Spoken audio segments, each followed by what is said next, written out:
Live from the Goldenrod Radio Tower in beautiful Goldenrod City, it's the PokéBros podcast with Richard Ballman and Henry Kathman.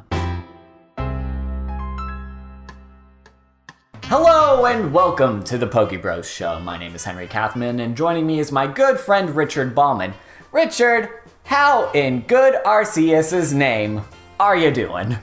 Well, I'm doing all right, but I follow the Church of Helix.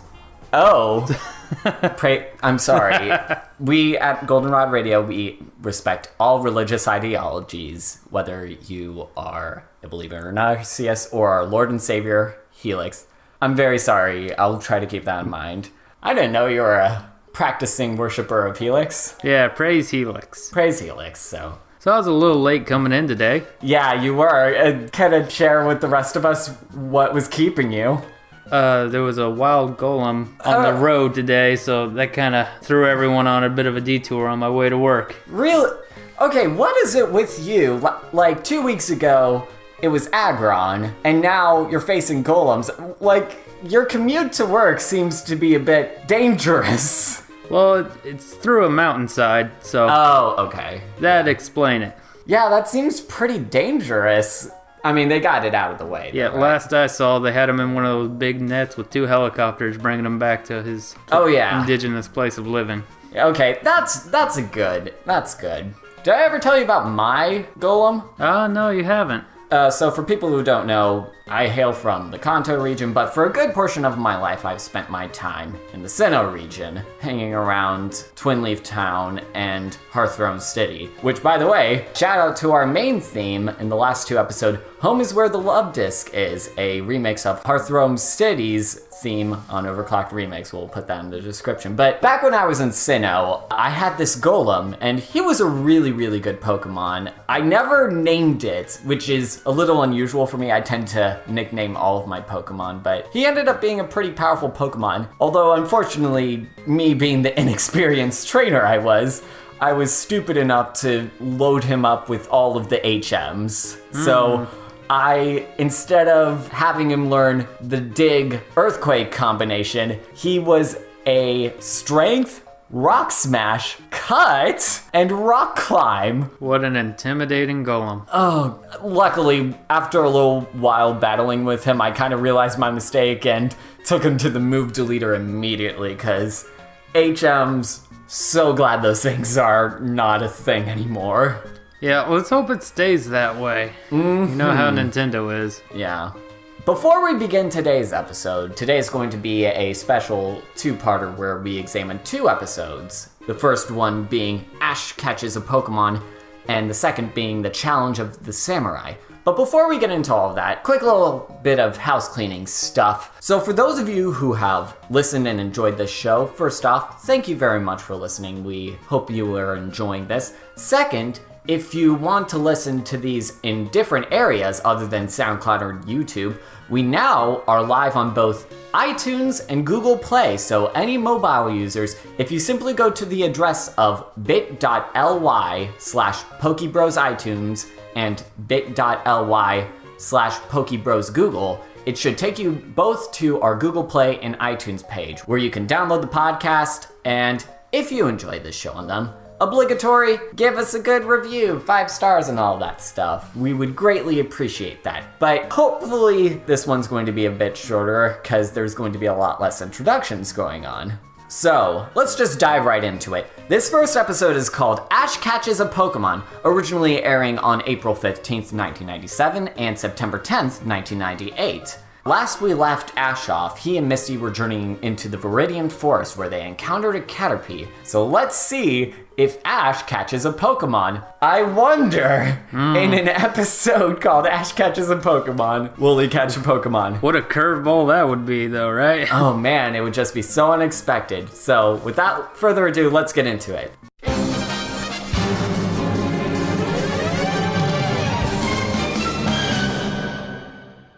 So it basically opens to Ash throwing his Pokeball at the Caterpie, learning nothing from his past mistakes of throwing a Pokeball at a Pidgey and not weakening it first with his own Pokemon. But luckily for him, Caterpies are one of the weakest Pokemons So he gets lucky and manages to catch it, which means he's rewarded for learning nothing, which kind of reinforces making mistakes. Bit of an oversight on the writers, and you'd think they could have at least showed him learning from his mistakes. Yeah, and at least battle it a little with Pikachu first or something. Yeah, exactly. Pikachu likes Ash well enough now. Like, he would have had no problem kicking that Caterpie's butt.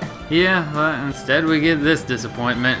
I mean, it's not that disappointing to Ash. Well, it's disappointing to me. Okay, I can see that, yeah. I understand that they probably, as we'll see later in the episode, they're probably wanting to reinforce this idea of, oh, you need to weaken the Pokemon before we do that, because... They do reinforce the idea later in the episode. But first, after he captures the Caterpie, and he lets it out, it immediately takes a liking to Misty so that they can just overdo that whole bug trope that they have in Japan where women are afraid of bugs. And boy, do they milk that trope, because Misty is terrified of Caterpie, which I can understand, Misty, that you're afraid of bugs, but of all the bug Pokemon in the Kanto region alone, I feel like Caterpie is a milder case of that. Compared to like a Scyther or a Pinsir, Caterpie's just a little cute one that's just doing its own thing. Like, they love to show off just how sad Caterpie gets, because as soon as Misty talks about how gross it is, it just looks in the camera with those little teary eyes. It's just so sad you could almost hear, "In the eyes of an angel" in the background. Yeah. Like, I'm half expecting Nurse Joy to step out and be like, "Every day, poor injured Pokemon are faced with the abuse of negligent trainers. Please donate to your local Pokemon Center." That one's for free, Nurse Joy, by the way, so support your local Pokemon Center, kids. Anyway, as the day comes to an end, they pretty much set up camp to take a nap or to go to bed for the night, and would treat it to Caterpie and Pikachu having what we, I guess, are led to believe is a heart-to-heart conversation. Yes. Can't tell what they're saying because they're Pokemon, so it could just be a whole bunch of racist crap. I mean, we don't know. We don't know. They could be terrible people. It's heavily implied, though, that what they are discussing is evolution, because Caterpie sticks its butt in the air in the similar fashion to how a Metapod hangs off a tree, and looking in the moon, and as it has a vision of flying free as a butterfree. Interesting little note here. In this episode, there's a lot of really weird animation things, especially in this scene where Pikachu and Caterpie are talking, because you see like Pikachu just jumping up in the air wildly, and Caterpie also doing so. And you also see Ash and Misty having a lot of very expressive faces towards each other. I feel like this sort of caricatured nature with these scenes is sort of meant to compensate for the fact that the animation budget for this episode must have been really low. We talked a bit about how the second episode's animation quality was probably pretty low considering the lack of background characters, but I feel like we didn't properly anticipate the fact that this episode, they kind of skimped a bit in terms of like animation frames. Like you'll usually just see character just mouth open, mouth closed, and just fluctuating between those two frames instead of like actually bothering to lip sync or to, I don't know, add a bit more expressiveness. I know there was one frame where Misty is basically running away from Caterpie because it's a bug. And it's hard to tell because it goes by so fast, but I noticed that there's literally just 2 frames of Misty going back and forth, and they just make it go across the screen really fast. Yeah. Give it the illusion of her running. Yeah. It's literally just back and forth 2 frames. Yeah, I realize that when younger children watch this, they don't exactly pay attention to that sort of thing. But I feel like as successful this show is going to be as time goes on, this sort of animation quality is going to be a lot better as time goes on. But they're talking about Pokemon evolution, presumably. Or racist stuff, we never know. We never know, but it could be like, man, I'm glad there ain't no Weedles out here. Yeah, I hate Weedles. Well, I mean, Weedles tend to be a bit meaner, not to generalize. Okay, I didn't say that. Hashtag not all Weedles. I'm just saying, as we'll see in future episodes, Weedles tend to be a bit more jerkish. I'm not saying that that's how Weedles actually are. I'm just saying that maybe the showrunners have an anti-Weedle agenda. Maybe there's a bit of Butterfree bias. Anyways, during the next day, when they get up, a Pidgeotto shows up, and Ash, again, not learning from his mistakes, is like, I'm gonna get it, and just throws a Pokeball at it, which doesn't work, but thankfully this time Misty steps in and lectures him, telling him what an idiot he is. Like, have you learned nothing? You have to weaken it first. And Ash is like, I know what I'm doing. Like, no, you don't, because you clearly just made a mistake. And then he uses Pikachu to fight it. Or no, he uses Caterpie. He does use Caterpie because as soon as Ash calls in Pikachu, he's like, Pikachu, go! And Pikachu is lying in a bed and just slumps over. So, I mean, it's a pretty popular meme now to show Pikachu looking at something and turning over and sleeping. Pikachu is not a morning person. I mean, is what we've got. I can relate. I can definitely relate. I can relate. Oh, yes. But another little quick tidbit, something that we haven't really talked about in the previous episodes, but the way that Pokemon speak is kind of an interesting topic within this series. Like, most people, when we think of Pokemon, they tend to remember how Pokemon just say their own names. At least in these early episodes, we see an exception to that rule, because aside from Pikachu, we have Pidgeys and Spearow and Caterpie and that sort of stuff. And in these early episodes at least, most of their noises seem to be very animalistic sounding, like that Pidgeot! Or Caterpie with its ear-bleedingly high-pitched me. Like, the noises that Caterpie made in that episode, especially during that scene with his heart-to-heart with Pikachu, they were weird. There are some weird noises, definitely. I might insert a sampling of Caterpie's noises here, because it's bad.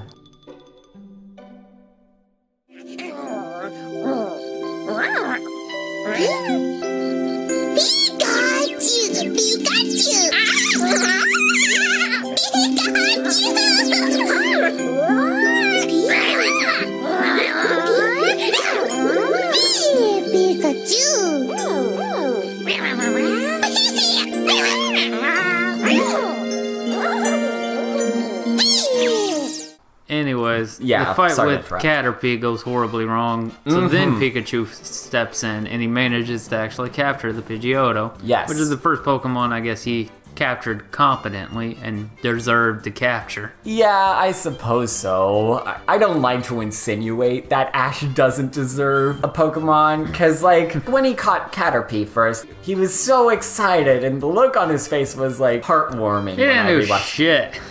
He threw a Pokemon. It wasn't even a quick ball. He's excited. He caught a Pokemon and he's showing it to Pikachu being like, he deserved failure there. He learned nothing. Okay, well, just because he might not have retained the lessons taught to him. Yeah, that's why he should have failed. You don't retain the lessons taught to you, you should fail so that you learn from your mistakes. Okay. If you succeed from a mistake, you don't learn from it and you keep making the mistake. In Ash's defense, he doesn't seem to make that mistake from here on. Well, no, he literally makes it again with Pidgeotto, and then Misty corrects him. After. He literally, not 2 seconds later, makes the same mistake. No, because it wasn't reinforced. After that, we'll see. Oh, okay. If he throws another Pokeball without weakening a Pokemon first in any of these future episodes we watch that I don't remember, I'm gonna have a problem. I will cop. Okay. Well, I guess we'll look out for that as time goes on. Yeah, after he captures Pidgeotto, Misty lectures him some more, which he needs, about type advantages, trying to teach the young boy. Yeah, I would say that this is a good time to introduce this, because type advantages and stuff like that, that's a pretty difficult to understand mechanic within the series when you're just starting out. So I think illustrating the dichotomy of bird and bug, that's a pretty easy to remember one. I will say though, I feel like they could have hearkened a little bit to the electric versus flying type advantage, because they never do explain in the game or in the anime why that's an advantage, but you can kind of see it, I guess. Like, what do you think is the logic behind electric being effective against birds? They're up in the sky. so closer to the lightning. That's that guy. Yeah, that's fair. It makes sense, yeah. Yeah, it makes sense. Like, fighting is weak to flying type, because you ever try to punch a bird? It ain't easy. It is not easy. I will say that the type advantages get pretty complicated as time goes on, but I think this is a pretty good introduction to this whole mechanic within the series. But yeah, Misty lectures to Ash. Yeah, and then just after that, James and also Team Rocket show up. This is when Ash basically finds out that Team Rocket is now pretty much exclusively after Pikachu. As they explain. And they say, hand over the Pikachu. And Ash is like, no. Get your own. They're literally in the Ash is confused, and he's like, this is my Pikachu. Get your own. I think it takes him a moment to realize this is a highway robbery. Yeah. You think that he would have remembered the fact that they tried to rob a Pokemon Center? That these guys are Pokemon thieves, and then they both send out their 2 Pokemons to take them on, and then he's like, what the heck? Yeah. You can't do that. That's not fair. And then Misty's like, well, let's just do it too. And then Ash is like, that's against the Pokemon rules. He is concerned about the Pokemon rules during a highway robbery. Yeah. I mean, he's a law-abiding child. I'll give him that. Ash is... Even though those aren't laws, those are Pokemon rules, and you're not in a tournament, you're being robbed. Yeah, Ash is very much lawful good in this situation. It's like someone sticking you up at night at gunpoint and you being like, you can't rob me, that's illegal. That's literally what happens here. He's just like, you can't do that, it's against the rules. Yeah, I will say, the fact that they recap how powerful Pikachu is as to better explain Team Rocket's motivations as to chasing him, it feels a bit disingenuous, because Team Rocket, you're in the Viridian Forest. There should be plenty of Pikachu here that are in the wild that you can catch. Well, they seem to be under the impression that Ash's Pikachu is like a super strong Pikachu. That's understandable, and Ash's Pikachu is very powerful, but I feel like there are bigger fish to fry in terms of... There's about 1 million Beedrill. I mean, like, your whole thing is to steal Pokemon. Yeah. You don't have to specifically go after one just because it's super strong. Like, pretty sure this is why your boss hates you. He's like, dude, just do something else. You can't get that one. Just go get some other strong ones. Yeah. Team Rocket tries to battle Ash 2 against 1. And I will say, like, the writers of this episode, they kind of put a bit of a cop-out here. Where Coughing puts ink or smog or what do they call it? Like, I don't remember. They put like some sort of ink in Pikachu's eyes, and that's enough to make Pikachu basically being unable to battle, which incapacitates Pikachu literally just so they can show off the newer Pokemon. Yeah, I feel like there are more natural ways they could have done this. They could have made it an even more dire situation where Team Rocket got the jump on them and actually captured Pikachu right away, and then Ash would have had to use his other 2 Pokemon to save Pikachu. Yeah, exactly. Like, instead of just stupid eye gunk, just show that Pikachu is damaged and in a bad situation. It would have done the same effect. It just would have felt less contrived. Then Ash uses Pidgeotto to try to battle, and Pidgeotto doesn't do so well. I mean, he was outnumbered. And Coughing does use Dig, which is a pretty high-level move that you have to teach to your Coughing, which the fact that Pidgeotto was able to dodge the Dig move was pretty good on their part, because ground would have been effective against them and stuff. And Misty's all like, oh no, while she's doing nothing to help. She has Pokemon, but she's like, I gotta hold Pikachu.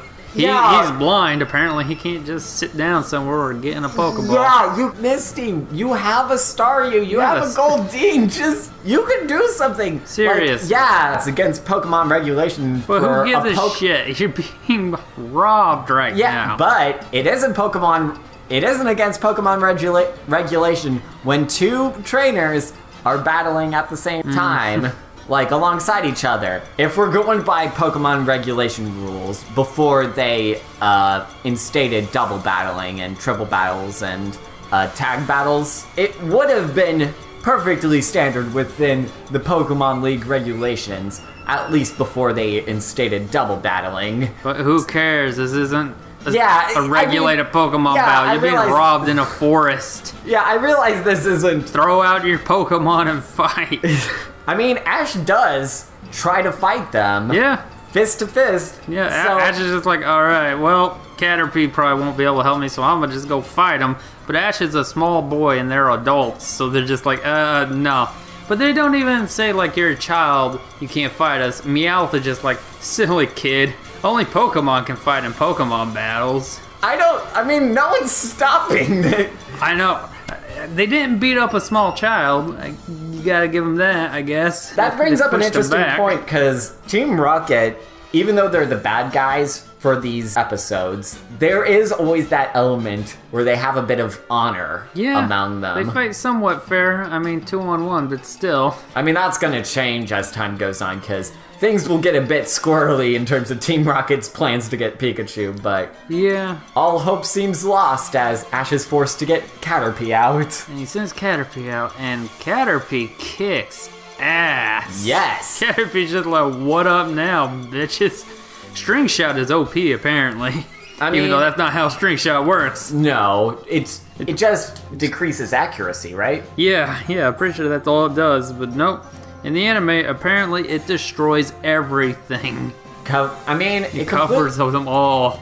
And then, just a bit after that, Caterpie evolves, and Beedrill flies by at the end of the episode, basically teasing what the next episode's gonna be about. Well, to rewind a little bit, can I just say I love how Caterpie was able to basically take advantage of his bound opponents and just tackling the coughing and having it ram into Ekans as Team Rocket end up running away. They don't say we're blasting off again, because unlike future episodes, they didn't blast off, they just ran away. And the first time they blasted off, they weren't blasting off again. So we haven't gotten to that yet. I look forward to the day that hasn't become a staple. That. Caterpie begins to evolve, and they allude to the fact that Pokemon will take up different forms. So in this episode, not only are we being reinforced the idea that you need to damage the Pokemon so that you can catch them. Yeah, Ash.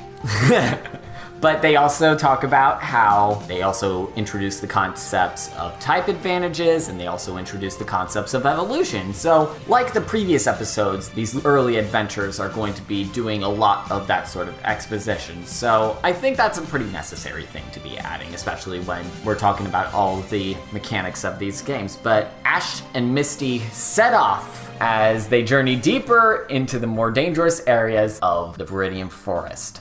Before we get into the next episode, can I just talk about a couple of moments we moved past? So, before the whole nighttime scene with Pikachu and Caterpie and all that weirdness. Talking about a bunch of racist stuff, probably. Oh my god. But they also talk about Misty's bike as Misty begins to follow Ash around, and she makes the excuse that I'm still holding you responsible for my bike. I mean, I feel like that's just an excuse because even in these early episodes, Misty seems to be taking a liking to Ash at least. But at the same time, I don't really understand what following Ash around accomplishes in terms of getting compensated for your bike. Like, I guess once he can't pay her back, that she can just be like, all right, give me the money. Yeah, the money. But she never does. Yeah. So I guess that's a testament to... She probably also doesn't want to go through a bug forest by herself. That is very true. As they will illustrate even more, Misty does not like bugs. Mm-hmm.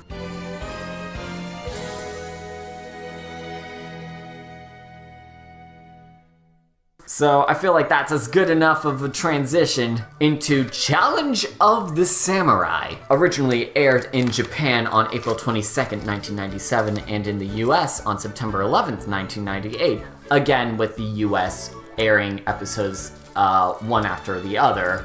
Well, it opens with a blood-curdling scream from an outside shot of the forest, and we zoom in, and it's from Misty, who's running back towards Ash because she saw a bug. Before that, we gotta give props to the A+ joke where, oh, I think there was another bug, Ash. Well, maybe it was a Caterpie, as Ash wears a cow costume, which... I don't even understand that joke. Caterpie, what? Because Caterpie sounds like Caterpie, and That's It- that's the joke? yeah, It's a terrible joke. I thought it was Just- funny. Because, like, the image of Ash wearing the cow costume and Misty being, to it. Like, that's the sort of humor that I like. Anyways, It's a good joke. I'll swear by it. well, you're wrong, but okay. Okay. Anyways, so he wants to use Pikachu to battle the Weedle, but Pikachu is still napping. But 'Cause before that- Pikachu is before not that- a morning person. How is that before anything? Whoa, hang It's on. literally the next scene. Well, no, because I'm gonna give credit where credit's due, because he's about to do the same thing he did in the previous episodes where he just throws a Pokeball at him. But he stops and he's like, oh wait, I need to weaken it first, where he's remembering the lessons taught to him, and he's not just throwing the balls at the Pokemon. It only took him, what episode is this now? 6? It's the 4th episode. So I think that's a very reasonable enough time for Ash to retain this lesson, because not every kid can easily retain a concept. So I made think the mistake 3 times. he did make the mistake 3 times, but 3rd time's the charm. Well, 4th time.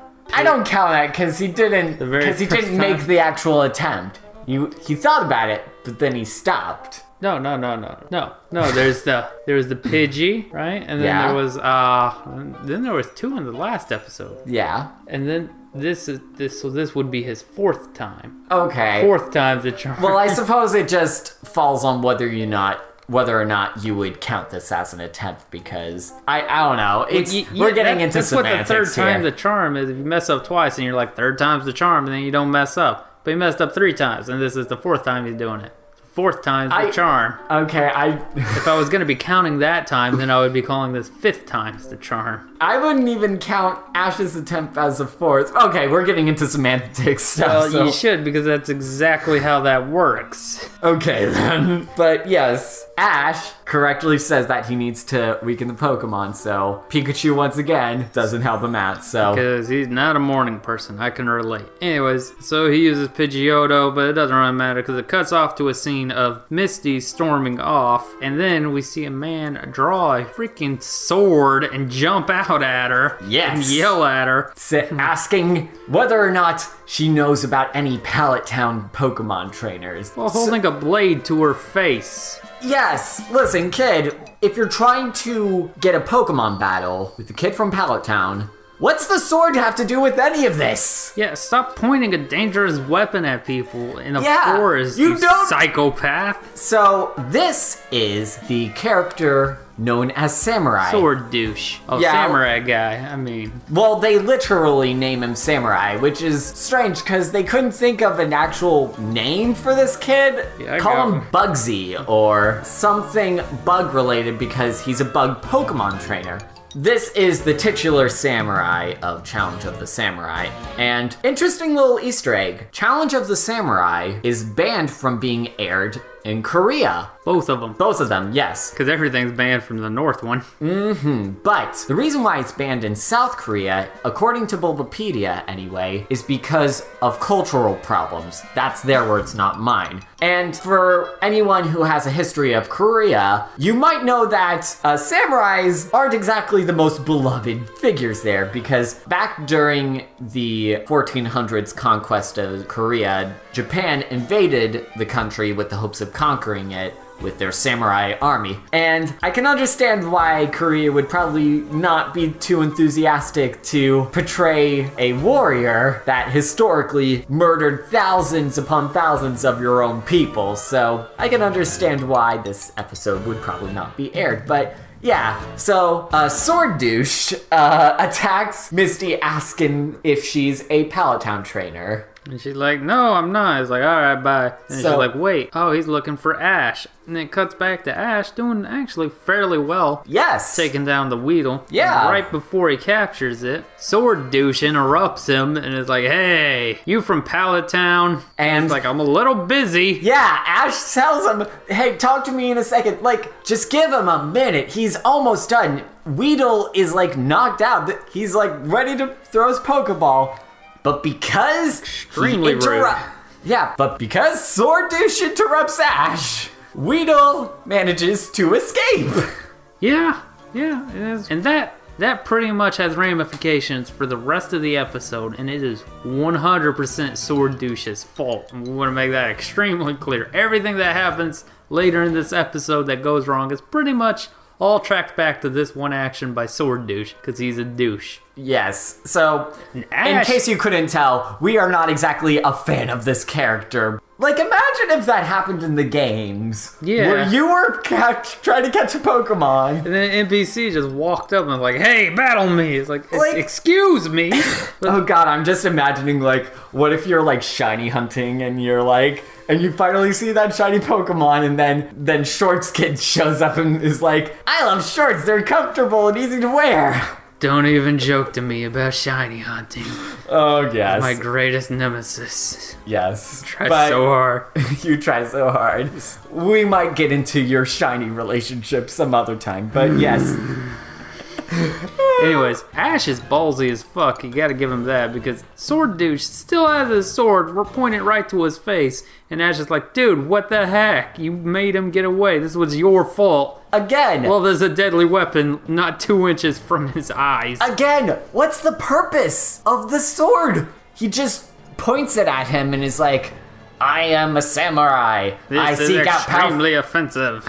I seek out powerful Pokemon and trainers and all that stuff. And it's like, okay, cool, you want to battle him, that's fine. There's no need to wave around a weapon. Like, I get the feeling that this kid has actually absolutely no background in samurai, and he's probably just like... Yeah, no, because if he did, then he would be a little more respectful. I feel like he's just like one of those otakus that goes around... He's some American guy there. Just I goes found around... some samurai stuff. I'm the samurai in the forest. Yeah. While you were on dates, I was studying the way of the sword. I have the power of God and anime on my side. And now that all the gates are down and the demons are banging at the door, you have the audacity to come to me for help. Shut up, Sword Douche. It is not that actually far off from like those sort of people. It really isn't. Maybe Samurai's character was just the creators like taking the piss on those sort of people. Like, I can see that, yeah. Yeah, so maybe that's why he's so annoying. But oh god, I have just so much to say about this stupid kid. I hate him so much. So they start their Pokemon battle, and Sword Guy has a Pinsir, and I believe this is the first we've seen of a Pinsir. Yes, it is. So far. And Pinsir is one of my favorite bug types. Okay, yeah. I always did like Pinsir, but I was never able to capture him. Right. The way I ended up getting Pinsir was through trading and stuff. But Scyther and Caesar and that evolutionary line was always my favorite bug type, so I think those ones always ended up taking priority for me. Yeah, first instinct, Ash brings out Pidgeotto to fight Pinsir, and... who is really tired for some reason, even though his battle with Weedle did not seem all that exhausting. No. It seemed like another chance for the writers to basically explain more of the rules of Pokemon, because they have Misty, or I don't remember who. It was Misty. Basically lecturing him, saying you gotta let your Pokemon rest every now and then.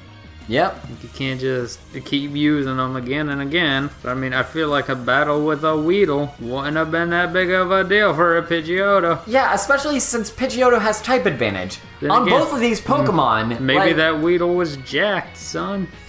Got them sick gains. I mean, we do see Weedle do a couple of like pretty cool moves. Like where it darts up in the air and like tries to kamikaze itself so it can poison Pidgeotto. I feel like, I don't know, I feel like Weedles can be pretty ballsy. So, but yeah, sends out Pidgeotto. He ended up, Pidgeotto ended up being called back. Yeah. So then he sent out Metapod, and then there was just this fantasy scene which was horrifying where Ash realized, oh god. Pinsir could destroy could literally tear him in half. As it depicts a silhouette of Pinsir squeezing down on Metapod as it cracks in half like a stone. Like, it's just like, Jesus. Yeah, it's a surprisingly graphic scene. But it ends up going pretty well for Ash as he thinks on his feet and has Metapod use Harden to protect himself. Insert really easy joke about Metapod hardening here. See, those are so easy, I wasn't going to even make one. Yeah. I'd be the one to make one. They were going to mention it anyway. Everyone will mention it. Might as well get that out of the way. But he uses Harden, and It does not go Pinsir's way. yeah, it's almost kind of graphic, like how effective it is. It breaks parts of the spikes. Parts of Pinsir's body shatter. It's like, oh god, poor Pinsir. Yeah, that must Jesus. hurt. That would be like the Goddamn. That would be like the breaking a equivalent of having like a fingernail be shattered or torn off. Like that sounds very unpleasant, think about it. But I guess since it's a bug Pokemon, bugs like shed their exoskeletons every now and then to grow and stuff. So maybe that's how it just regrows that sort of stuff. I think that's sort of the implication that they're going for, to make kids not be so worried about like, oh god, poor Pinsir. Anyways, then Sword Guy's like, alright, come back, Pinsir, and sends out a Metapod, which we then start a hardening battle, I guess. They're just like, maximum hardage! Like, Yeah, they're literally just taking turns using Harden, which gets neither of them anywhere. okay, another quick thing about Sword Douche. All of the time that Ash is talking to him, he addresses him as Novice. Again, reinforcing that whole idea that this is just some condescending otaku. Some prick who hasn't even proved himself to be any decent at Pokemon battle Yeah, at all. he does is just interrupt Ash catching a Pokemon, chastises Ash for letting that Weedle get away, and continuing to call him Novice because you have begun a battle with him, even though his Pokemon are already presumably beaten. At this point, he's just bullying Ash. The Sword Guy is a douche. I just, He's a douche. I just don't like him. I don't think either of us like him. Yeah. He's a douche. Then we get a short cutaway from that to a scene showing us that Team Rocket is still in the area. As they walk around with a tank. Made of paper. Well, it's revealed later that it's paper, but just a weird thing. Why are they calling it a tank, even though they're just carrying it around? Like, could they not just say, like, a shield or something? It feels like tank isn't a very good descriptor They're of what extravagant. Yes, they are very extravagant. As they complain about having to carry this thing while Meowth sits on the top. Again, it's made of paper, so it can't be heavy. yeah. Again, they're reinforcing that Meowth is sort of the leader of them, which is something that they kind of drop as time goes on. But, like, it's so weird that they're going to all this effort carrying this thing. But eventually, they're hardening, all while Misty and Pikachu are just sitting on the sidelines being like, all right, whatever. Cut to Misty wearing a bikini, which probably made all the 12-year-old boys at the time. Oh, God. Be like, oh, Gotta get that anime fan service in. Yeah. The But they thing don't that- really go all out with anime fan service. That's true. It's just like a half a second of a comedy scene, but Yeah, God. I will say, that drink she was holding, like, it had like a flower, it had some fruit in it. That cocktail looked delicious. Pikachu's also drinking like a cocktail, Which makes you think it's probably alcohol based, but it's like, she's 10. yeah, she's 10, Pikachu's a Pokemon. You shouldn't give alcohol to Pokemon.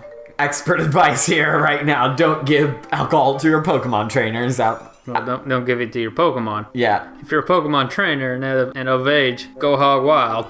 Yeah, Pikachu's just on the sideline, which, why doesn't Ash send out Pikachu to, like, attack? Like, I don't know. Like, also, Metapod should know Tackle, because you don't lose moves when you evolve. So theoretically, Metapod could just tackle. Like, what are you doing? Why are they doing hardened attacks? I don't know. It's Thankfully, this stupid fight gets interrupted as a Beedrill swarm appears, and then Sword Douche so kindly informs us, oh, that Weedle that got away must have informed the other Beedrill. This is your fault. Like, no, Sword Douche. No, it's your fault. This is your fault. They got away because of you. Yes! You did this. You're the one who interrupted the battle! It takes absolutely no effort in taking responsibility for his own actions. Like, I know it's a kid's show, but God, I wish they'd kill him off. I don't wish death upon him. I wish he gets a lesson taught to I him. wish a horrible death upon him.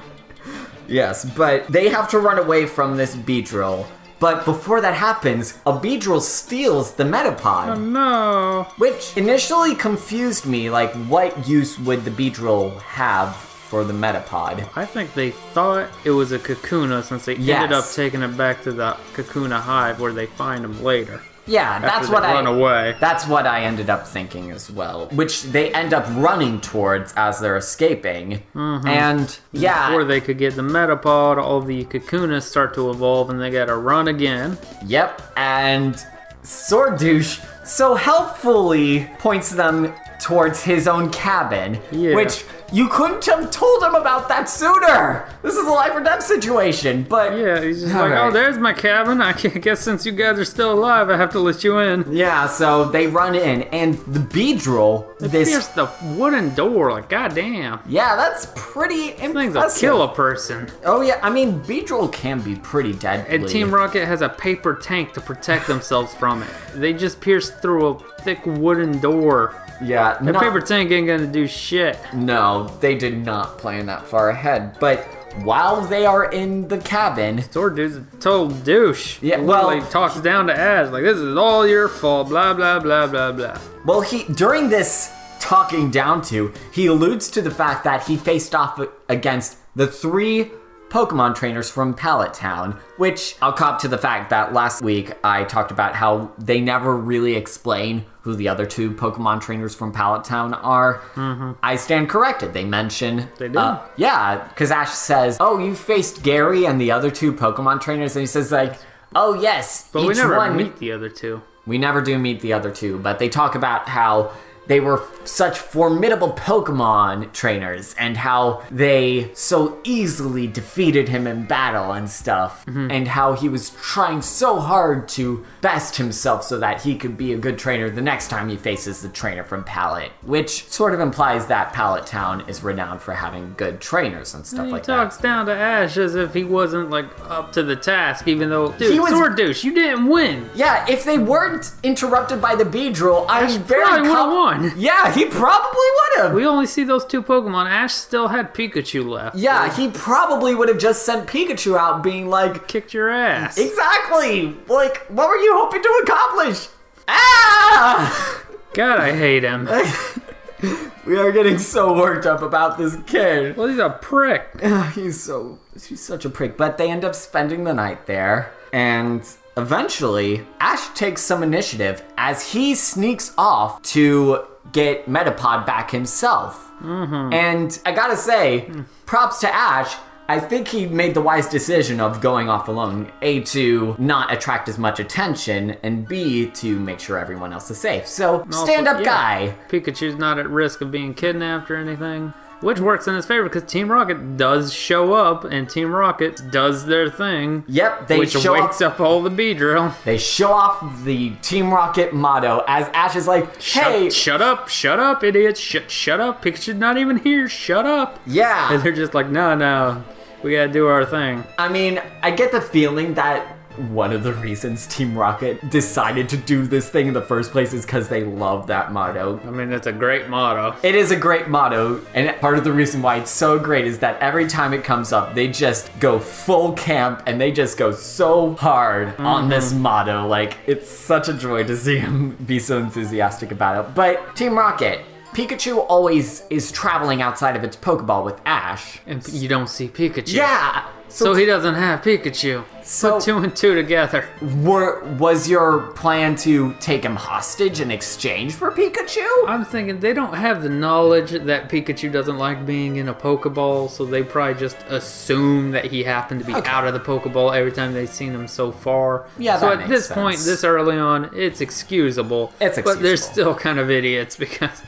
They do wake up this entire hive of Beedrills. which kind of gives Ash the opportunity he needs to go get Metapod, basically. Yeah, he first- does this pretty sweet, like, John Woo Yeah. roll, dodging all these Beedrill, which, pretty cool of Ash.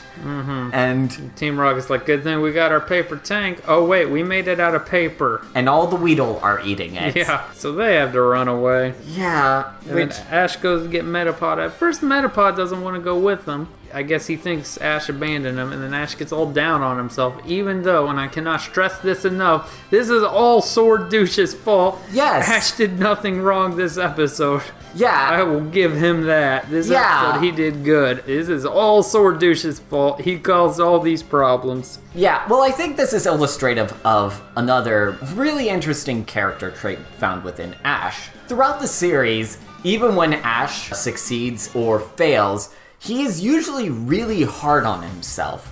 As we'll see later, I think one of the reasons why Ash is such a hard worker throughout the series is because even though he talks about how he's going to be the very best, part of me thinks that that's sort of him compensating for his lack of self-confidence, I think. Because he talks about how he shouldn't make excuses for him not being as good of a trainer and how he needs to do better, which I think that's a pretty good lesson to impart on kids. But I feel like that's undercut by the fact that, at least in this case, Ash, you don't need to make excuses. You did nothing wrong. Exactly. This is all Sword Guy's fault. I feel like this is a lesson that you could have saved for another episode. But nevertheless, Metapod is touched by this speech, and some of the Beedrill are still in the area and come at him, and Metapod basically deflects it. Breaking one of Beedrill's spike arm things, which is... Ow. Yeah, Jesus. Again, pretty freaking cool. A lot of bug abuse in this episode. Maybe the writers sided with Misty in terms of their hatred They don't of like bugs. So then Metapod evolves into Butterfree. I love how they illustrate this. Metapod has this gigantic gash inside of him, outside this giant light. He looks like he's about to explode. Yes. Oh, we almost forgot to mention, during this battle, Samurai, Misty, and Pikachu are running out in this makeshift net that he produced. Oh yeah, the first useful thing he did all episode. And that's assuming he's the one who did it and Misty didn't do it. Yeah, assuming. We don't know. I would guess, as useless as he has been, that this was Misty's idea. Interesting Fuck thing. that guy. It seems that Sword Douche seems to be modeled off of the bug trainers. From the games, at least. Because he has the Pokemon net, and under his samurai armor, he has the same tank top and shorts. He's an annoying asshole. Yeah, but it seems weird that you live in the Viridian Forest, he has the bug net, and he only has bug Pokemon, so he should theoretically be like sort of the bug expert, implying that he was the one that made the net. If he was the one who made the net... Where was the net earlier? Yeah, exactly! If you knew Beedrill swarms were like a big thing, wouldn't you keep that on you at all times anytime you left your cabin? It's ridiculous! God, I hate him. But yes, Metapod evolves into a Butterfree, and during this evolution, the Pokedex notes that after a week of being in a cocoon, Metapod evolves into Butterfree, which implies either two things. Either this encounter was enough to set Metapod over the edge and give him that power boost to evolve ahead of schedule, or that Misty and Ash were journeying through the Viridian Forest for about a week, which... Hope they pack some clean underwear. Indeed. Once again, don't forget to wear clean underwear. But... Good advice. I don't know what I like better, the idea that Metapod pushing himself to the limit after being inspired by Ash. I kind of like that idea where he evolved prematurely because of what Ash did, because it's sort of... I like it too, because they set it up kind of in the previous episode. Ash mentioned something after he evolves. Oh, maybe it'll happen again real quick. Yeah, exactly, because even though the Caterpie and Weedle line of evolutions are really, really easy to evolve, like it's just, you get to level 7 and then level 9, it's really not that difficult. I still think it's a pretty good illustration of how hard a worker Ash is, and I don't know, I think it helps to illustrate some of the positive qualities I find with him, but they don't get a whole lot of time to enjoy this because the swarm of Beedrill are descending upon them, and... But they don't... uses sleep.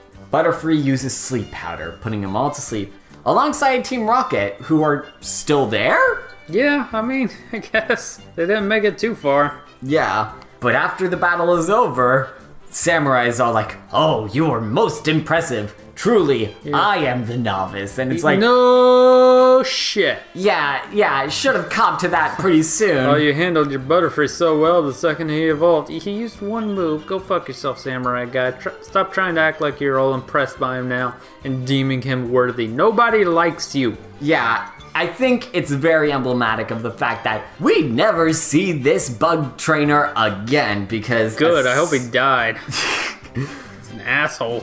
As they leave for Pewter City, they do say goodbye, and Ash says, "Maybe we'll battle again someday." God, I hope not. Motherfucker points a sword at everybody. we're so far ahead in the series past this episode anyway, it would seem a little weird for them to just bring him back now. But I almost do kind of want to see Bug Trainer again. Samurai guy. Yeah, I do Sword almost... douche. Yeah, I do almost want to see him again just so that we can illustrate how far Ash has progressed. Because I feel like him being the obliterates first... him. Yeah, I feel like this being the first Pokemon trainer that Ash ever encounters, I feel like this should have had more significance, but... Well, Misty. Okay, no, I mean like Pokemon trainer battle. Yeah. Like he never battles Misty yet. But I feel like Samurai as a character was such a missed opportunity. I don't understand why they needed to make it a gimmick with him, like the whole Samurai thing. Like, was the standard Bug Trainer not exciting enough? I don't know. I don't care. I'm glad he's dead.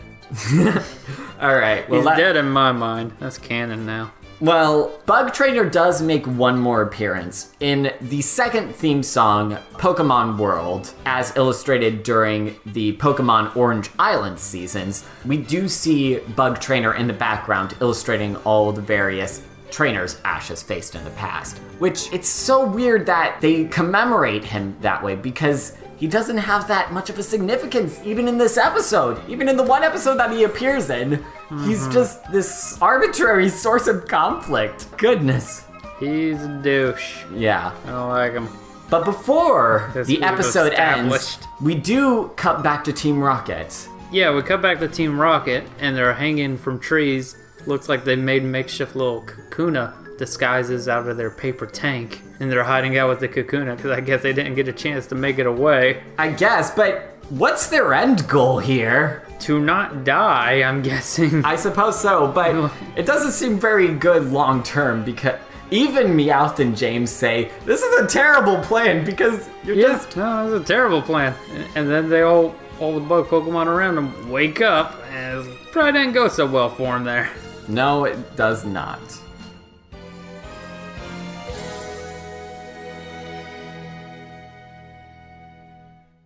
But that's the end of these two episodes. So, Richard, Hey. we both had a lot to say about this, but let's just start off with the last episode, Ash Catches a Pokemon. What were your thoughts about that? I'm glad he finally learned to weaken the freaking Pokemons first. Alright. Took him a while. Yeah, I gotta say, at least in the first episode we watched today, I do really enjoy how they're sort of like building up this rapport between Ash and Misty, because one of the most entertaining things that I found when I was a kid was the way that Ash and Misty had sort of this like will they, won't they dynamic where they sort of bicker, but there's also a bit of tension between them. And I'll cop to the fact that Ash and Misty were my very first one true shipping. I'm looking forward to Brock. All right. Well, do you have any other thoughts about the challenge of the samurai? Mainly I hate him. I feel like I've gotten that point across though by this point. Yes, I think Literally everything that goes wrong in that episode can be tracked back to his actions. the series does have a bit of a habit of having the whole character a day dynamic where they encounter just this minor character for one episode and then they just leave. But I feel like with Samurai, Sword Douche, there is nowhere to go but up. Yeah, no, you can't have a worse guy than that. Points a sword at everyone. Again, not necessary. Like, he has a pincer. Yeah. Like, I feel like him having Pinsir walk around with him would be far more impressive than him just walking around with your anime convention sword. Like, Just trying to be intimidating, just have your pincer walk around with you. The giant pincer bug. yeah, more than anything, the lesson of that episode is kids. Don't point swords at people. Well, don't point swords at people, but also guys, and it's always guys. Having a sword does not make you cool. It makes you obnoxious. We do have a ceremonial sword hanging up in the studio right now, but it's different. As you were saying that, I just kind of turned and looked at his sword. Well, the difference between that is I don't walk around with the sword like a douche. Yeah, no, that'd be... There's a difference between having a decorative sword and a sword you walk around and being all like, while you were studying and dating, I honed the blade. It's not like a samurai sword. It's more of a knight's sword. Yeah, it's made to be in the Celtic style, but... Don't interrupt people. Just don't be a douche. Yeah, exactly. Just have a little bit of a respect. Have the minimum amount of respect to people and you won't almost die to Beedrill. Sagely advice from Richard Bauman. So, with all of that out of the way, I think if we talk any more about Sword Douche, we're probably gonna like have an aneurysm or something. But next week, we journey into Pewter City as we encounter another fan favorite character, Brock. Yeah. But until then, we're going to end off, like always, with our Poke Music segment. This week, we are going to be playing a remix of the Viridian Forest theme called Out of Antidote. The track is made by an artist named Cerrax, Cerrax. We'll put a link in the description for the full song. But once again, you can listen to this song on Overclocked Remix. Highly recommend a lot of their tunes there. Before we play ourselves out, Richard, do you have anything else to say? Fuck that sword guy. Fair enough. So, my name's Henry Kathman. I'm Richard Bauman. See you guys next time. We'll smell you later. Bye!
Oh god, that got so heated.